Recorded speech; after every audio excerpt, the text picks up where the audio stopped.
నమస్తే. మిస్టర్ రేవంత్ రెడ్డి గారు, chief minister of Telangana, మీరు ఎలక్షన్ రిజల్ట్ చూసారా సార్? మహారాష్ట్ర ఎలక్షన్ రిజల్ట్స్ మీరు అనుకున్నారు కదా సార్, సెక్షన్ 144 ఇంపోజ్ చేసేసి ఇక్కడ స్టూడెంట్స్ ని మేము కన్ఫైన్ చేసేద్దాము, అపోజిషన్ గొంతులను కూడా ఇక్కడే కన్ఫైన్ చేసేద్దాం అనుకున్నారు కదా సార్. మీరు ఎంత అనుకున్నా కూడా ఈరోజు మహారాష్ట్రలో ఏం జరిగింది సార్? మహారాష్ట్రలో ఏం జరిగింది? What ever happened is Maharashtra, ఆ ఇంపాక్ట్ ఎక్కడిది? తెలంగాణలో ఇంపాక్ట్. మీరు ఈరోజు జీవో 29 తీసుకొని వచ్చి మా హక్కుల్ని మీరు కాలదన్నుతారా? జీవో 29 వల్ల ఈరోజు జీవో 29 తీసుకొని వచ్చి మమ్మల్ని మీరు ఎంత ఇబ్బంది పెట్టినారు సార్? అమ్మాయిలను చూడలేదు, రాత్రి చూడలేదు, పగలు చూడలేదు, పోలీస్ వాళ్ళని పంపిస్తారు, హౌస్ అరెస్ట్ చేస్తారు, నచ్చినట్టు బిహేవ్ చేశారు సార్. మీరు ఎన్ని డేస్ సార్? మీరు వచ్చిన 10 months నుంచి మీకు అర్థం కావట్లేదు మేము ఎంత సఫర్ అవుతున్నామో. మీ చుట్టూ ఉన్న నలుగురిని మాత్రం ఒపీనియన్ తీసుకోవడం కాదు సార్. వాళ్ళు ఏమైనా నిరుద్యోగులా? వాళ్ళు ఏమైనా ఎగ్జామ్ రాసారా వాళ్ళని మీరు అడగడానికి? అంటే మీరు మా ఒపీనియన్స్ తీసుకోరా? మీకు ఎలక్షన్స్ టైంలో మాత్రం అశోక్ నగర్ గుర్తొస్తుంది, ఇప్పుడు మాత్రం మీకు అశోక్ నగర్ గుర్తు రాదు. మీ సరిపోదా అన్నట్టు మళ్ళీ రాహుల్ గాంధీని తీసుకొని వచ్చినారు, ప్రియాంక గాంధీని తీసుకొని వచ్చినారు, 2 लाख బేరోజ్గార్ ఇస్తామంటారు, యూత్ డిక్లరేషన్ అంటారు. Forget about everything sir.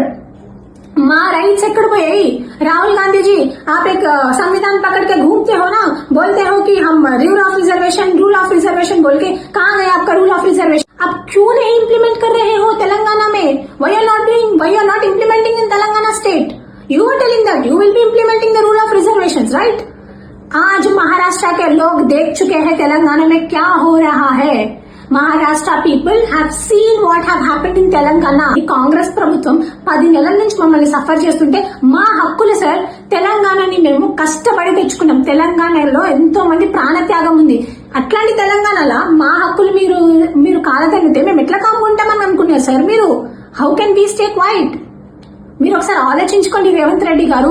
మీరు రాత్రి పగలు మమ్మల్ని వాడుకున్నారు, మమ్మల్ని తిప్పినారు, బస్ యాత్రని అదని ఇదని చేసి మాకు ఈరోజు ఒక్క నియామకం ఇవ్వట్లేదు. అదే మీతో పాటు ఉండే వాళ్ళందరూ ఎంపీలు అవుతారు, ఎమ్మెల్యేలు అవుతారు, వాళ్ళందరూ they have got an opportunity, they are staying in your cabin and they are happy. మరి మా సంగతి ఏంది? మా పొట్ట ఎందుకు కొడుతున్నారు? మేము ఎట్లా బతకాలని అనుకుంటున్నారు మీరు? మీరెందుకు మా రిజర్వేషన్ హక్కులు? అసలు ఎవరు సార్ మీరు మా రిజర్వేషన్ ని తీసుకోవడానికి? Who are you? Rahul Gandhi ji, आप कौन होते हो? It was given by Dr. Baba Saheb Ambedkar ji. It was purely mentioned in the constitution that reservation should be given to the ST, SC people. How can you encroach our rights? మీరు silent ఉంటాం అనుకుంటున్నారా? Supreme court is there. We will trust the judiciary. మేము judiciary మీద మాకు trust ఉంది.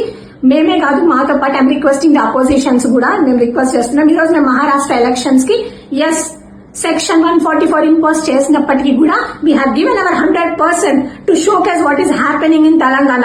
తెలంగాణలో జరిగే atrocities ని మేము బయట పెట్టాలని అనుకున్నాం, బయట పెట్టినాం. This is just the beginning sir. This is just the beginning. ఇవి మా rights sir. No one can take our rights. And Rahul Gandhiji, it's not too late sir. It's really not too late. You can come to Telangana, you can talk to the students out here. We are waiting for you.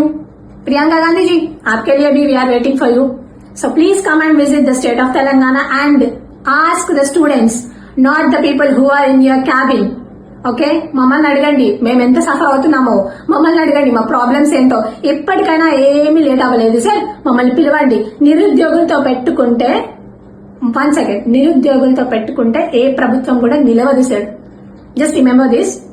Thank you.